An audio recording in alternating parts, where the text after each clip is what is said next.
Welcome to Ben Franklin's World, a podcast about early American history with Liz Covart. The study of history is key to understanding who we are and how we can affect a better future.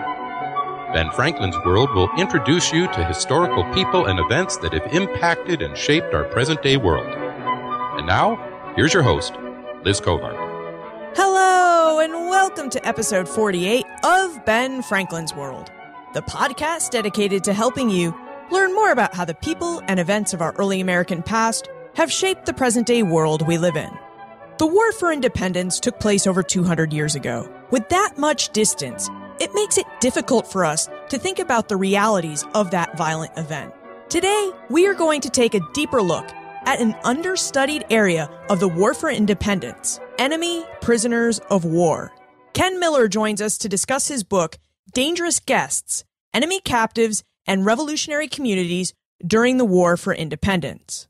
During our conversation, Ken reveals details about what American prisoner of war camps for British and German revolutionary POWs looked like, why the Continental Congress and Continental Army insisted on sending at least 3,000 POWs to Lancaster, Pennsylvania, and the day-to-day experiences of both the British and German POWs in Lancaster and the civilian residents who lived among them. Are you ready to travel to the Pennsylvania hinterland during the War for American Independence? I hope so. Allow me to introduce you to my friend, Ken Miller.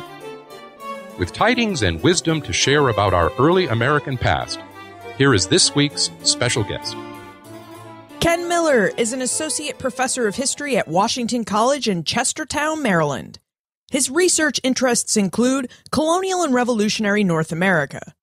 Ken is the author of Dangerous Guests, Enemy Captives and Revolutionary Communities During the War for Independence, a book that explores how the American Revolution and the hosting of British and German POWs affected American identity formation among the diverse Anglo, Scots, and German residents of Lancaster, Pennsylvania. Welcome to Ben Franklin's World, Ken. Happy to be here. Ken, I'm just very excited that you have joined us because I don't know if you knew this, but you were the graduate student that I looked up to. You need better role models. You were great, Ken. You helped me get through grad school, so I am eternally grateful. So thank you so much. Well, you're welcome. I'm glad to be of help. Let's talk about your book, Dangerous Guests. But before we dive into it, why don't you start by telling us a bit about yourself, Ken, and how you became interested in early American history and how early Americans formed American identities? Well, with regard to historians, I think our particular backgrounds often influence our specific interests and the topics that we choose to research and write about. And that's certainly true in my case. I came to the United States actually from Germany while still a child when my family moved to Pennsylvania. And so German was actually my first language. But upon arriving in the United States, I developed this early interest in American history. And I was curious about topics like the Revolutionary War, Civil War, westward expansion. And from Pennsylvania, my family soon relocated to Hawaii, of all places, and that's where I actually grew up, attending grade school and high school and ultimately university.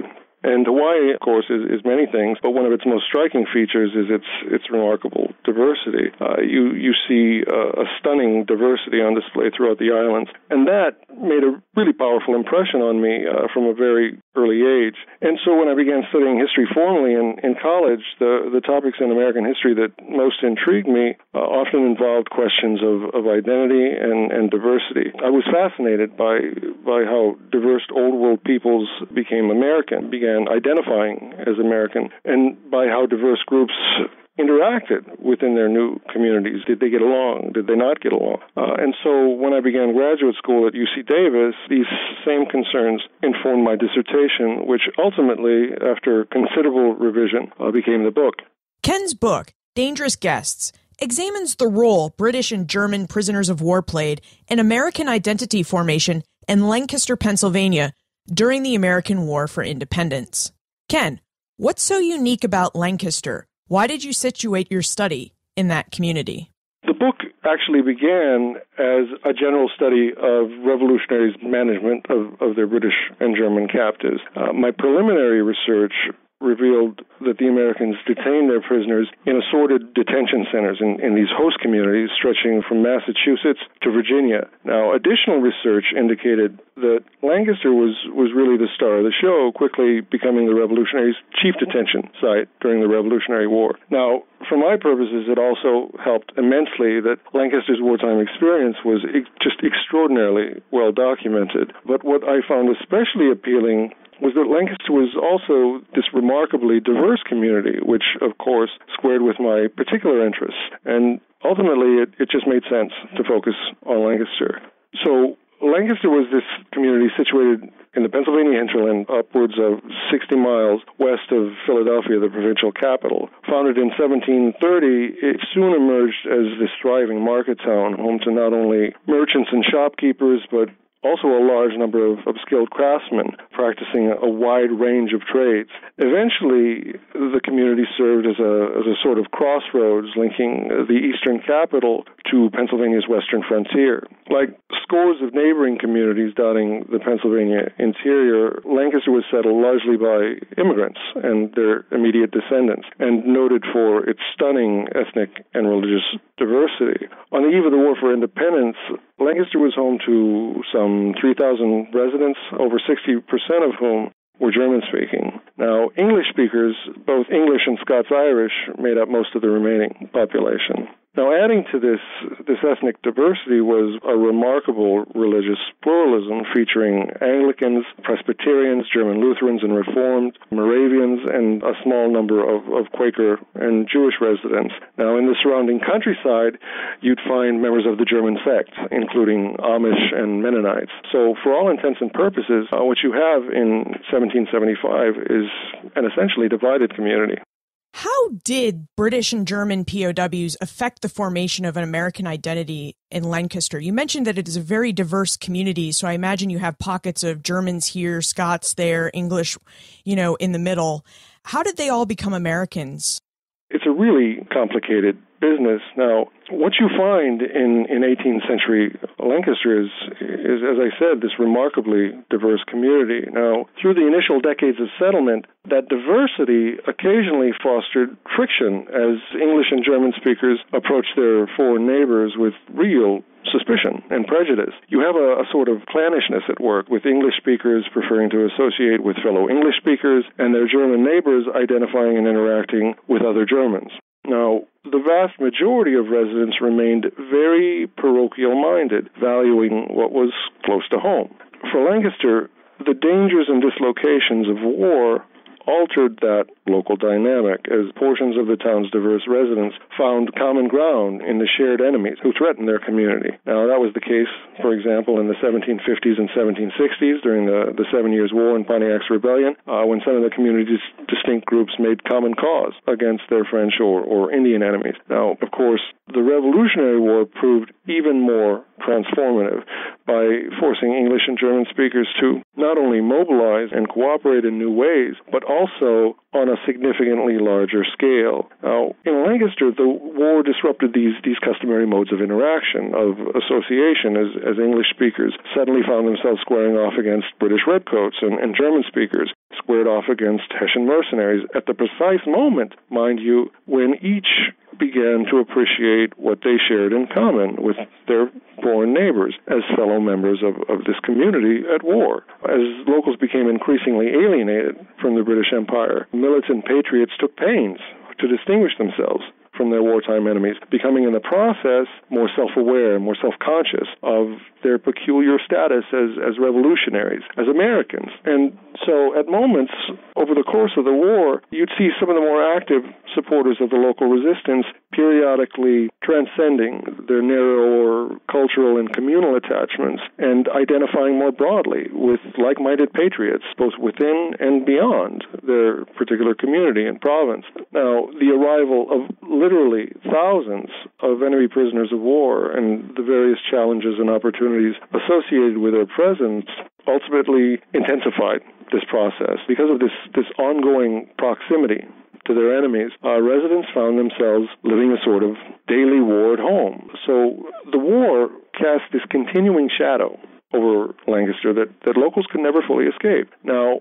the prisoners In other words, they produced this peculiar set of conditions in Lancaster, creating for the most committed supporters of the American resistance a sort of artificial hothouse environment that nurtured, that intensified their hopes, their fears, their passions, their resentments, rendering them at moments more expressive of their patriotism and of their broader attachments to the revolutionary cause. Now, because my book isn't an explicitly comparative study, it's difficult to say whether a similar process occurred in any of the Americans' associated detention centers. Now, that being said, sections of the book do explore conditions in some of these related sites, places like Reading, Pennsylvania, Frederick, Maryland, Winchester, Virginia, and I did actually find some interesting parallels in these communities. So there were, for example, clear demographic similarities among the prisoners and their hosts within these particular communities. And I'd find occasional hints of a similar dynamic in place and of a similar process underway. But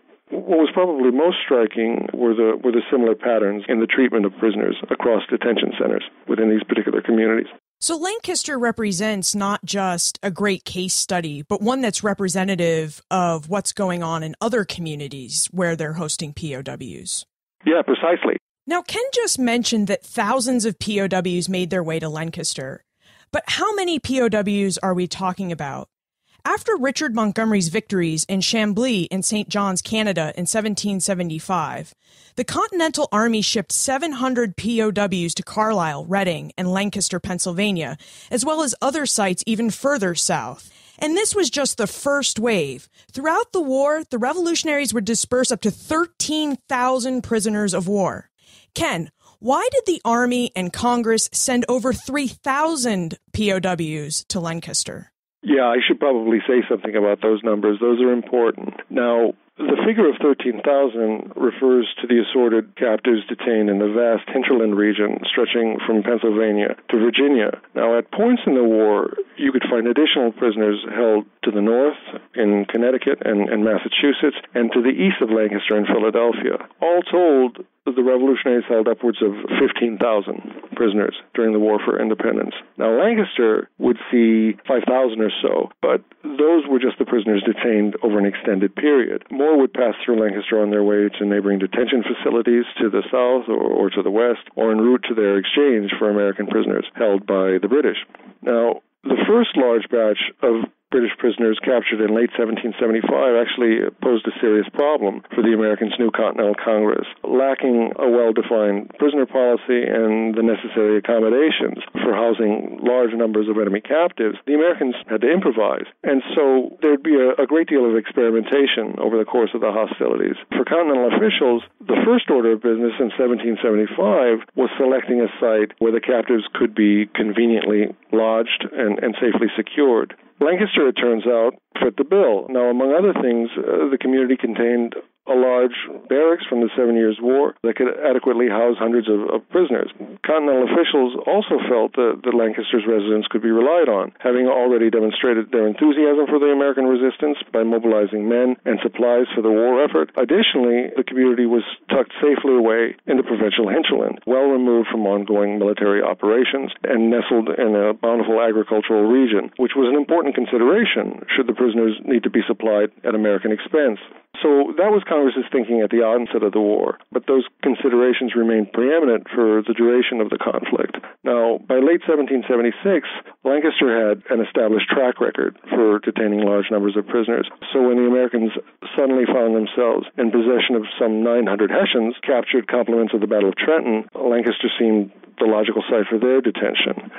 Now, within a few years, Lancaster residents had become seasoned in the hosting of both British and German captives. So for Continental officials, Lancaster often became the obvious choice for the housing of any additional prisoners, and there'd, of course, be thousands more to come before the war's end. And so that's how Lancaster became the Americans' principal host site for enemy prisoners and ultimately the centerpiece of this elaborate continental detention network spanning from New England to the South. I should note, too, though, with reference to those German prisoners, there was an added wrinkle. Now, In addition to the considerations that I mentioned earlier, the German prisoners were sent to Lancaster as part of a broader Continental Campaign designed to incite their desertion. Now, Continental officials' thinking was that if they detained their German prisoners, many of whom sprang from very humble origins, in prosperous German-American communities like Lancaster, they'd eagerly defect from British ranks and join their American hosts. And so you'd see German captives not only in Lancaster, but also in other German-speaking communities like Reading, Pennsylvania, Frederick, Maryland, and Winchester, Virginia, before the fighting had ended. It sounds like the Continental Army and Congress had to put a lot of thought into where they'd put their POWs, and Lancaster just seems to fit the bill because it's a safe place. It's in the hinterland, the population speaks a bit of German, and they're revolutionary, so they don't have to worry about the population being enticed with Loyalist or British ideas. So that's not something we put a lot of thought into, but that's very interesting. Let's explore the experience of the POWs, their families, and the people of Lancaster and what that experience was like. Let's begin with the POWs. Ken, what was the POW experience like for British and German troops in Lancaster? What was their day-to-day life like, and did their experiences vary based on their nationality? Yeah, those are good questions. Now, depending on the particular circumstances, prisoners' experiences could vary considerably based not only on their nationality, but also on their rank. Because of their superior rank and status, officers, both British and German, fared best of all. Officers were customarily placed on what they called parole, which afforded them more freedom than lower-ranking enlisted prisoners who, more often than not, were confined in some capacity. Now, paroled officers were permitted to rent rooms in private homes or in public inns or taverns. Now, typically, these paroles prohibited the officers from straying more than, say, 6 to 10 miles from their particular place of residence.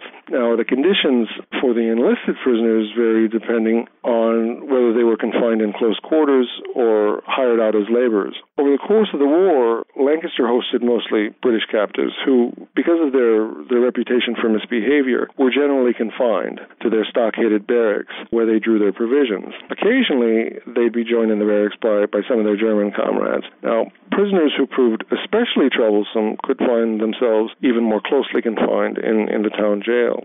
As you'd probably imagine, life in the barracks proved difficult for most prisoners. It was a tedious, mundane, and often deeply frustrating business, especially since many of the prisoners could expect to spend more than a year or more in captivity awaiting their eventual release from confinement. Now, apart from their access to the barracks yard, the captives confined within the stockade enjoyed little freedom. Depending on the number of prisoners in the barracks, conditions could prove quite cramped, with perhaps a dozen or more captives forced to share a single room. Now that, combined with miserable hygiene, was conducive to the spread of illness, and epidemics periodically cycled through the barracks. Now, within the stockade adjacent to the barracks, you'd actually find a graveyard for those who perished in captivity. Over time, of course, these conditions would contribute to a rise in escapes, particularly among the British prisoners who were more inclined than their German allies to attempt to flee for the safety of British lines.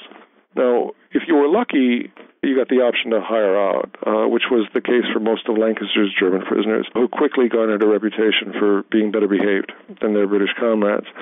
Over the course of the war, some of Lancaster's British prisoners also hired out, but generally in smaller proportions than their German counterparts.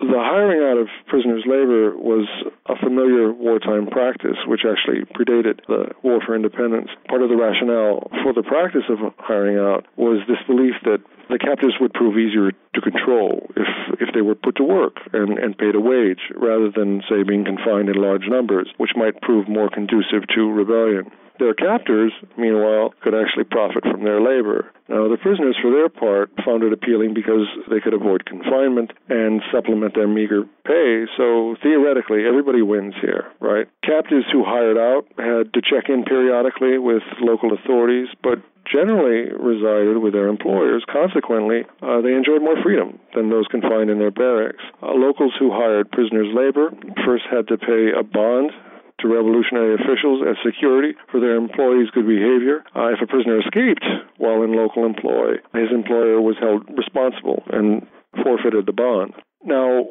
because of this local labor shortage stemming from residents' ongoing commitments to distant military service, Lancaster's prisoners often found their labor in great demand. The majority of prisoners who hired out worked on farms in the surrounding countryside, but a smaller portion of the captives actually claimed experience in the skilled trades and found themselves laboring alongside local craftsmen, with some of the Hessian prisoners in particular even fashioning shoes or cannon for the Continental Army. Collectively, these prisoners proved invaluable to the local wartime economy. I imagine that the townspeople were happy in some ways to have them around because the men that would normally perform those work that the prisoners are being hired for are gone. They're serving in the army, aren't they? Right. Very often. Not all the artisans are enlisting in the militia or the Continental Service. Many of them remain local at home, but locals are always looking to supplement the local workforce. In Dangerous Guests, Ken notes that sometimes the wives and children of captured soldiers followed their husbands and fathers into captivity. Ken, how did the people of Lancaster accommodate these family units? Did they imprison wives and children? Did they make the wives and children responsible for their own food and shelter? What was their experience like? Yes, these were your so-called camp followers, right, who routinely accompanied these armies into camp. Now, actually, in writing the book, these were among the most difficult questions to answer because the sources actually didn't provide much information about these women and children who typically arrived in much smaller numbers than the prisoners themselves. Now, if they were mentioned at all, it was generally as an afterthought. So, for example, a resident might comment on the arrival or departure of a group of prisoners with, quote, their women and children in tow, end quote. Now, that said, one of the first problems that revolutionary officials faced in 1775 was housing provision, these prisoners' families.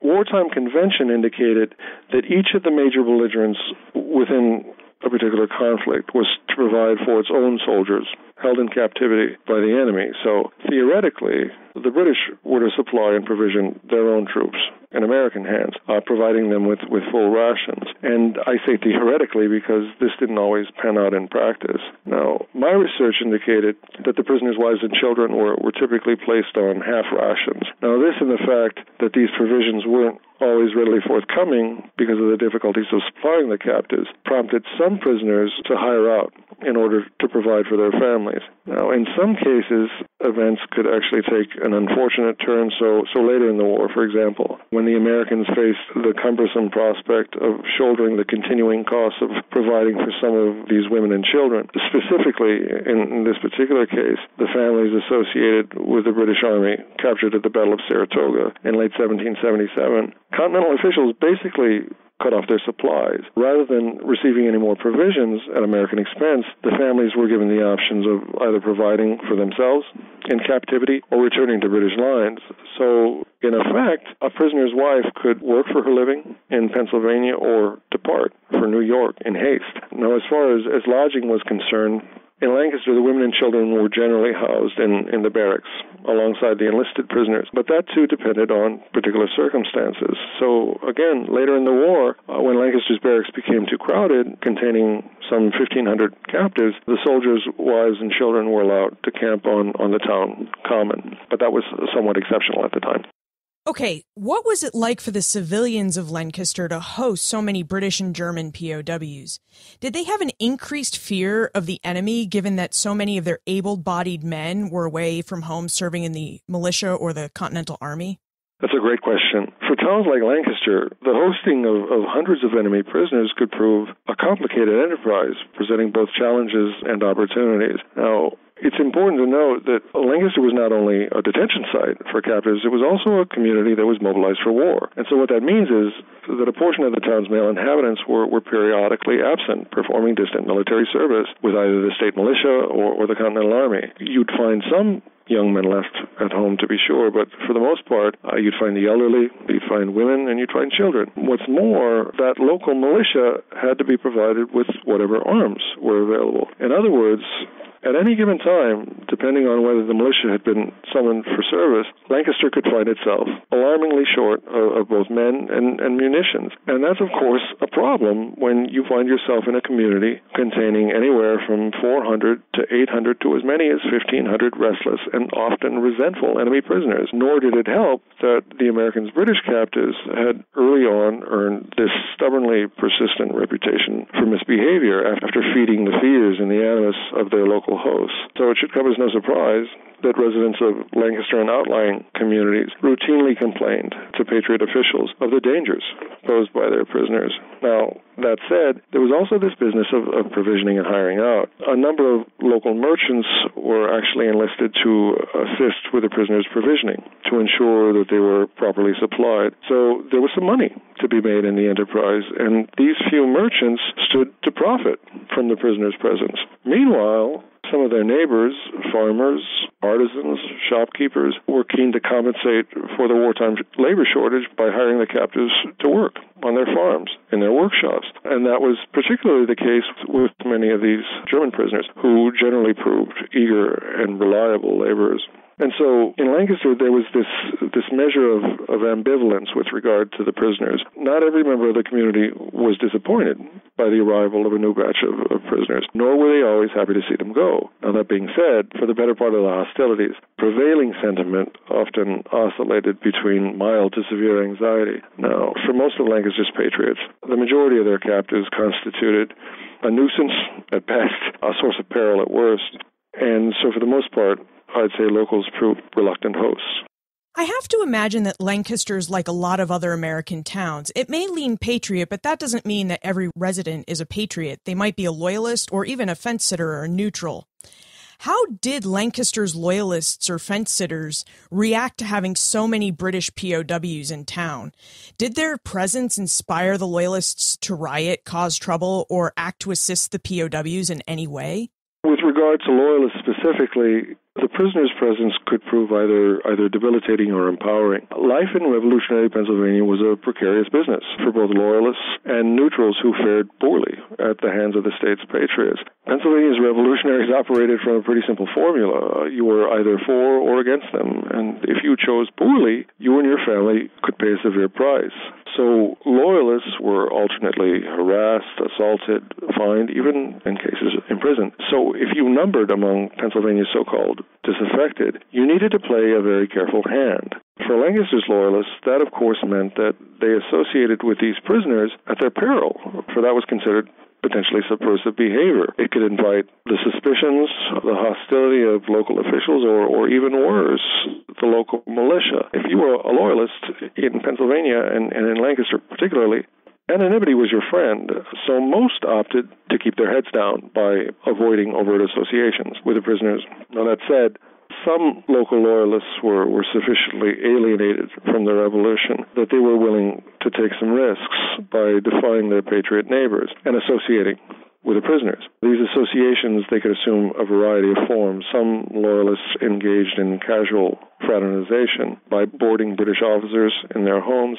Others shared intelligence with the captives. Some loyalists were prepared to assume an even greater risk by helping the prisoners escape. Now, in at least one case, they sought to orchestrate a rebellion with the aim of liberating and arming the prisoners so that they could actually fight their way to British lines. And this, by the way, goes very badly for the prisoners. Now, others took a more subtle approach to facilitating escapes. By war's end, Pennsylvania boasted an elaborate escape network featuring loyalist guides and safe houses. So you'd find local loyalists actually escorting fugitive prisoners to the safety of British lines and taking refuge along the way in other loyalist homes. Now, revolutionary authorities took pains to unravel the network, but they were never entirely successful. But loyalists who were caught aiding those escapes faced grave consequences, and a few were actually executed in Pennsylvania for their troubles.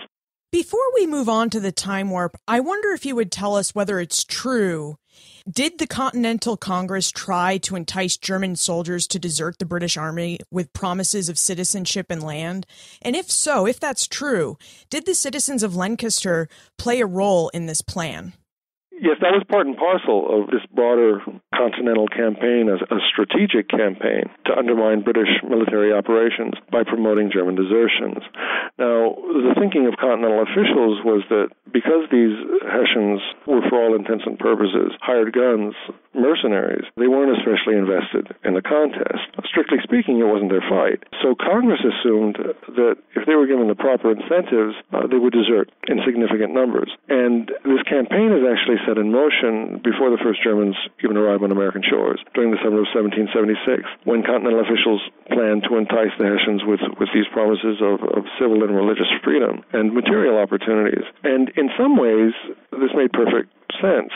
Most of these German troops, after all, hadn't experienced much freedom or opportunity in the old world, and ultimately it was the material opportunities that resonated most powerfully with the Hessians. The Hessians were amazed by the sheer abundance on display throughout the colonies. So as early as 1776, Congress promised every German enlisted man who quit British ranks and defected to the Americans 50 acres of land. Now, officers were promised even larger allotments of land. So a captain, for example, would receive 400 acres if he deserted. But contrary to American expectations, the Germans were very slow to respond. And so later in the war, Congress actually sweetened the deal, throwing in some livestock for enlisted deserters and offering even larger grants of land. Now, residents of Lancaster did actually contribute to Continental efforts by encouraging desertions among their German prisoners, but it's hard to know whether they were principally motivated by Continental imperatives or by more personal considerations. One of the principal catalysts for the German prisoners' desertion and ultimate assimilation was hiring out. Now, that more than anything else exposed them to the material opportunities available in the United States. Now, the hiring out of German prisoners was eventually promoted by Continental officials, but more often than not, local or personal interests drove the hiring of prisoners' labor, as residents of town like Lancaster sought to augment the local workforce by capitalizing on their captives' manpower. And that's really as cynical as it sounds. That said, over time, many locals did forge bonds with their prisoners, which in turn facilitated desertion. That's why years after the war, you could find significant numbers of these one-time captives residing near their former sites of detention. And indeed, it's been estimated that upwards of 5,000 German auxiliaries ultimately chose to remain in North America. It's true, of course, that desertion was common in 18th century armies. So, for example, a significant portion of German soldiers on campaign in Europe, say, could be expected to desert. But what you see happening with these German soldiers during the Revolutionary War, though, this is a sort of desertion with a difference. They're not deserting in Europe, near their homes. They're deserting thousands of miles away from home during a foreign war in this alien environment, but it's also an environment rendered a little less alien by their interactions with German-American communities like Lancaster. And so, in other words, by war's end, this Continental Campaign paid some significant dividends. That's fascinating, Ken. But now we must move on to the time warp. This is a fun segment of the show where we ask you a hypothetical history question about what might have happened if something had occurred differently or if someone had acted differently.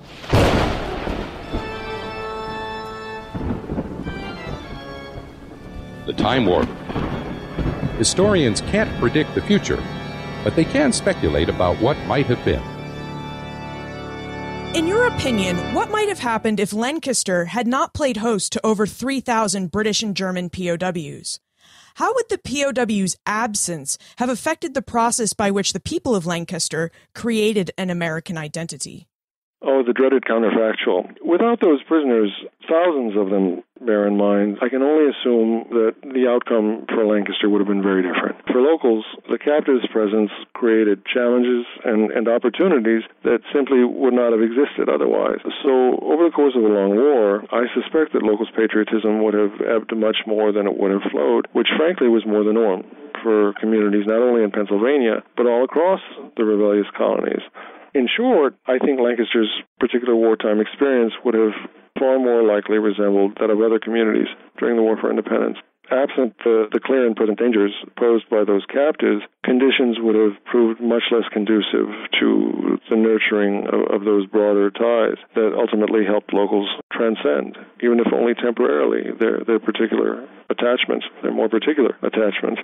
Having said that, the war itself, on its own terms, surely would have made some difference for Lancaster. The colonial wars of the latter half of the 18th century had helped bring together portions of this very diverse community by encouraging residents to overcome some of their differences and cooperate in pursuit of shared interests, again, even if only temporarily. So, during the early mobilization for the Revolutionary War, the threat inherent in the conflict, along with its accompanying anxieties and resentments, would have, I think, helped to unite segments of the community and link them in invisible ways to the broader American resistance. But over time, as the threat receded or became less evident in locals' daily lives, I imagine support for the war and commitments to the cause would have been more likely to flag, perhaps even dramatically. And this is precisely why, by the way, Lancaster's prisoners made such a critical difference. For Lancaster, the prisoners were just absolutely game-changing. On some level, those prisoners brought the war to life in Lancaster and kept it dangerously close at hand. In some quarters of the community, Lancaster's British captives fed anxieties and resentments that lasted through the duration of the hostilities. Those prisoners proved absolutely instrumental in enabling local patriots to imagine themselves as a people distinct, a people apart from their old world enemies. Before we conclude, would you tell us what you are researching and writing about now that you are free of your POW experience? I'll never be entirely free of that POW experience. At the moment, I'm mulling over a few options. The first, and the less likely, involves a potential article featuring some surplus material related to the specific problem of prisoner retaliation that never made its way into the book. The material just simply wasn't a good fit, and I'd have had to force it in, which would have, to my mind, compromised the overall structure of the book. What I'm more likely to do, though, is revisit a project, a microhistory, actually, that I began researching some years ago in graduate school, involving an infamous husband murder in revolutionary Worcester County, Massachusetts. A Loyalist woman successfully conspired to murder her patriot husband with the assistance of 3 accomplices, 2 British prisoners of war and a young Continental soldier who just happened to be carrying on an affair with a wife. The conspirators were ultimately tried and sentenced to hang, at which point the wife revealed that she was several months pregnant. Now, this news, of course, raised questions of paternity, adding to just an already fascinating case. That was just another wrinkle. I'm particularly interested in the ways in which the anxieties, the resentments, the pressures, the dislocations of war shape not only public perceptions of and reactions to the case, but also its outcome. I found that the case raises interesting questions about the workings of wartime justice and the gendering of loyalism. So that's where I'm likely headed. And where is the best place to look for more information about you, Dangerous Guests, your new book, and how to get in contact with you? Well, as you mentioned earlier, I'm currently an associate professor of history at Washington College in Chestertown, Maryland. You can find me on Washington College's website, on the history department page, or on the American Studies page. You can reach me directly via email at kmiller4@washcoll.edu. I have book pages at all of the usual sites, Amazon, Barnes & Noble, or you can visit the publisher's page at Cornell University Press. You'll find additional information on Facebook. Just go to Dangerous Guests, which features the latest book-related news, including the dates and the locations of upcoming book talks and signings. Well, Ken, this has been a fascinating conversation. You have really changed the way we view the American Revolution by putting the experiences of the POWs and the people of Lancaster, Pennsylvania so close together for us. I mean, we really now have a better view of how the people of the American Revolution, both enemies and patriots, lived through it. So thank you. You're very welcome, Liz. It was nice to catch up. It's been a long time. The presence of women and children, opportunities to hire out your labor and to acquire free land, may not be how many of us pictured the War for Independence POW experience. But our conversation with Ken reminds us that there were many different types of POW experiences. Many American POWs experienced captivity in British prison ships, many of which were located in New York Harbor. Of course, some Loyalists and British soldiers shared the prison ship experience, as Americans kept so-called prison hulks in the Hudson River off the shore from Poughkeepsie, New York. It also may not have occurred to us that civilians experienced POW life too. Our conversation with Ken revealed that the presence of over 3,000 British and German POWs caused the people of Lancaster to band together to protect their community and way of life, and in doing so, they developed and adopted an American identity. You can find more information about Ken, his book, Dangerous Guests, plus everything we talked about today on the show notes page for this episode, benfranklinsworld.com/048. If you love history and free history books, don't forget to join Poor Richard's Club, the social community for Ben Franklin's World listeners on Facebook. You can join the conversation and get in on our free book giveaways by visiting benfranklinsworld.com and signing up for the Franklin Gazette. Or you can text BF World to 33444 and use the link in your confirmation email. And finally, have you seen Hamilton the Musical yet? Let me know what you think or if you have plans to see it. You can send an email to liz@benfranklinsworld.com, tweet me @LizCovart, or leave a comment on the show notes page for this episode or in Poor Richard's Club. I had the opportunity to see Hamilton the Musical last week, and it was awesome. I went with a group of early American historians, which always promises to be a good time, and we watched the show together. The music took a bit of getting used to because I'm not typically listening to hip-hop or rap, but the lyrics were great, the acting was fantastic, and the history the show portrayed was accurate. I highly recommend seeing this play if you have the opportunity, and if you can't make it to New York City, don't worry, because there are 2 national touring companies that will be performing Hamilton in cities throughout the United States beginning in 2016, and Hamilton the Musical will also be performed in London's West End starting in 2017. And remember, never leave till tomorrow that which you can do today.